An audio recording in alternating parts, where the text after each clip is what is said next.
আসসালামু আলাইকুম। সবাই কেমন আছেন? আশা করছি আল্লাহর অশেষ রহমতে ভালো আছেন। আমরাও আলহামদুলিল্লাহ ভালো আছি। সিম্পল লাইফ উইথ বুলবুলি চ্যানেলে আপনাদের সবাইকে স্বাগতম জানাচ্ছি। আ শুরুতেই আমি একটা লাইক চেয়ে নিচ্ছি। কারণ আমি দেখেছি অনেকে আমার ভিডিও দেখে কিন্তু লাইক করতে হয়তো ভুলে যায়। আ হ্যাঁ, তাই আমার বন্ধুদেরকে আমি রিকোয়েস্ট করব, আমাকে একটা লাইক দিয়ে আমার ভিডিওটা স্টার্ট করবেন। এবং ভালো-মন্দ অবশ্যই কমেন্ট করবেন। আমি সবসময় আমার ব্লগে বলে থাকি, আপনাদের পরামর্শ, আপনাদের কমেন্ট গুলো আ ভালো-মন্দ মিলে কমেন্ট করবেন। কারণ আমি আমার ভুল ত্রুটি হলে অবশ্যই আমি সেটা সংশোধন করার চেষ্টা করব। তো আমি আমার ভোরে উঠেছি আজকে। আমি আমার বেডশিট গুলো আ ওয়াশিং মেশিনে দিয়ে এলাম। আ আজকে আমাদের বাসায় গেস্ট আসবে।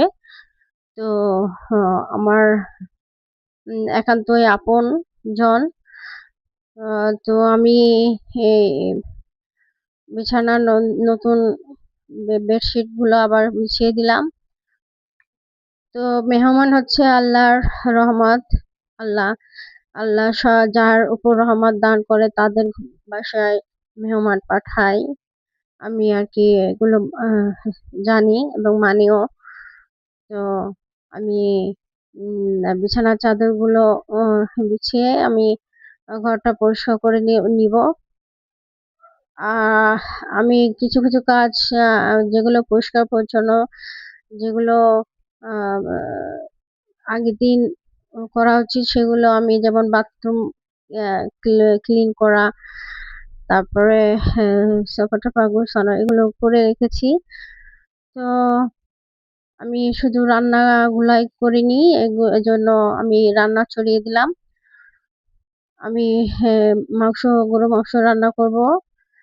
এখানে আমার মাংসের তুলনায় আমার কড়াইটা একটু ছোট হয়ে গেছে। তো আমি পরবর্তীতে আমার হাঁড়িতে, অ্যা বড় হাঁড়িতে আমি গরুর মাংস চড়িয়ে দিয়েছিলাম। এখানে আমি সরিষার তেল এবং সয়াবিন দুটোই মিক্স করে দিয়েছি।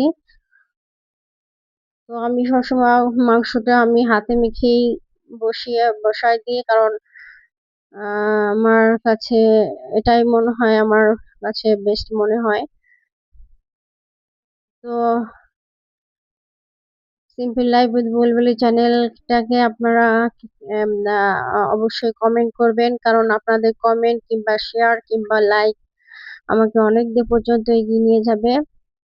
তো আমি এতটুকুই আশা করি আপনাদের কাছে। তো আমি অনেক কিছুই রান্না করেছিলাম কিন্তু পরে আমি ভুলে গেলাম যে আল্লাহ আমি তো তেমন কিছুই ভিডিও করলাম না। তো পরবর্তীতে এ অল্প কিছু ভিডিও করলাম আপনাদের জন্য। আহ আ গেস্ট চলে যাওয়ার পরে আমি এগুলো ওয়াশ করে আ এগুলো আবার গুছিয়ে রাখছি।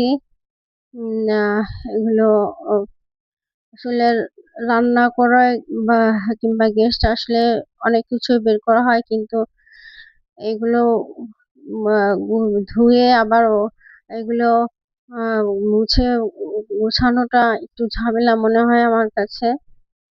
তো কি আর করা? করতে তো হবে। তো আমার বাচ্চারা এবং আমার হাসব্যান্ড, গেস্ট বাসায় আসলে অবশ্যই ওদের অনেক আনন্দ লাগে। ওরা অনেক খুশি হয়। তো ওদের আনন্দ দেখে তো আমারও ভালো লাগে। আমার এমনিতেও ভালো লাগে। আপন হোক, পর হোক আমাদের বাসায় যে আসুক, আমার ভালো লাগে তাকে আপ্যায়ন করতে। ও তারপর তার কারণ গেস্ট আল্লাহর রহমত, এটা সবার ভাগ্যে হয় না। আল্লাহ যার উপর খুশি হয় তার উপর আল্লাহর রহমত হয়।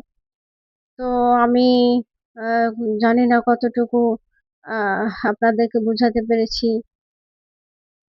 তো সবাই ভালো থাকবেন। সবার উপর আল্লাহর রহমত হোক, আমি এই দোয়াই করি।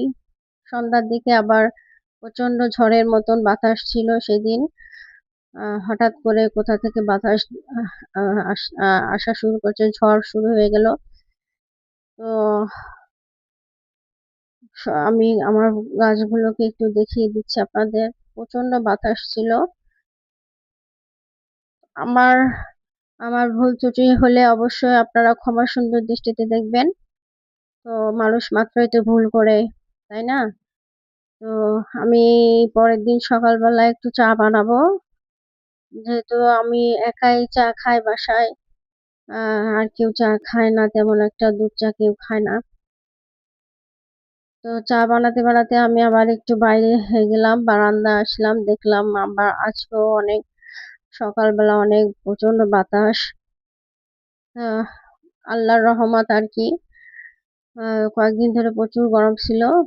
তো গরমে আহ পর যে বাতাসটা হচ্ছে আল্লাহর রহমত।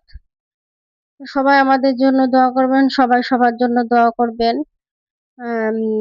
আম, আমাদের জন্য, বিশেষ করে আমাদের জন্য দোয়া করবেন। আপনাদের ভালোবাসা এবং আপনাদের দোয়াই হ্যাঁ, সবার কার দোয়া কখন কার কাজে লাগে কেউ বলতে পারে না। তো আমি এখানে চাটা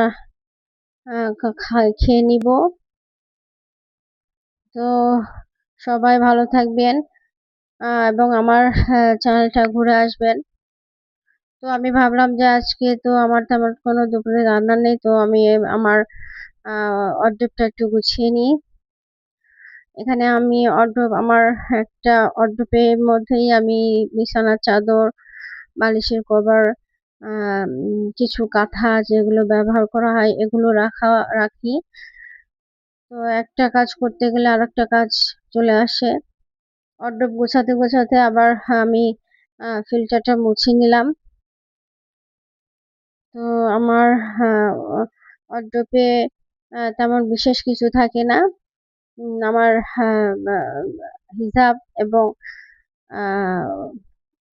কাঁথা, বিছানার চাদর এগুলোই আমার ওয়ারড্রোবের মধ্যে রাখি। তো সবকিছুই আমি বের করে আমি এক একটা করে গুছিয়ে নিচ্ছি, এবং আমি সবসময় কাপড়ের মধ্যে আমি নেট ফল দিয়ে রাখি যাতে পোকামাকড় না আসে। তো সবাই ভালো থাকবেন। আমার চ্যানেলটা অবশ্যই আপনারা ঘুরে আসবেন। যদি ভালো লাগে অবশ্যই কমেন্ট করবেন। এ পর্যন্ত, আসসালামু আলাইকুম।